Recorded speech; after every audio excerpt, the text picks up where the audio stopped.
আজকের এই এপিসোডে আমি আপনাদের সঙ্গে the missile man of India APJ Abdul Kalam স্যারের বিষয়ে কিছু অজানা তথ্য বা ফ্যাক্টস শেয়ার করতে চাই। আমি বিশ্বাসের সাথে বলতে পারি যে এই ফ্যাক্ট বা তথ্যগুলো আপনি আগে কখনো জানেননি। প্রথমেই বলি যে কালাম স্যারকে কেন মিসাইল ম্যান অফ ইন্ডিয়া বলে ডাকা হয়। কালাম স্যার একজন সায়েন্টিস্ট ছিলেন। ভারতের সবথেকে পাওয়ারফুল মিসাইল সিরিজ পৃথিবী আর অগ্নি কালাম স্যারই বানিয়েছিল। অগ্নি 5 মিসাইল এতটাই পাওয়ারফুল যে এটাকে ইন্টারকন্টিনেন্টাল ব্যালিস্টিক মিসাইল বলা হয়।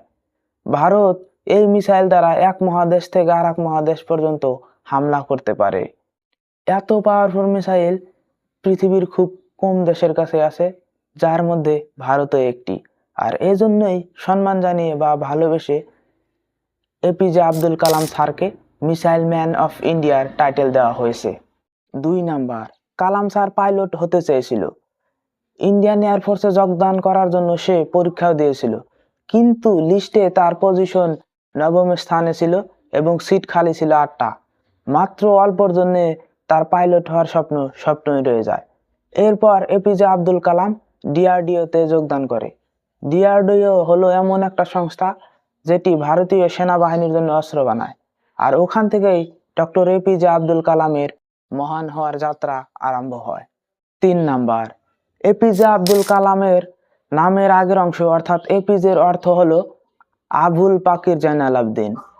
ডক্টর এপিজে আব্দুল কালামের জন্ম তামিলনাড়ুর রামেশ্বরমে খুবই একটা দরিদ্র পরিবারে হয়েছিল।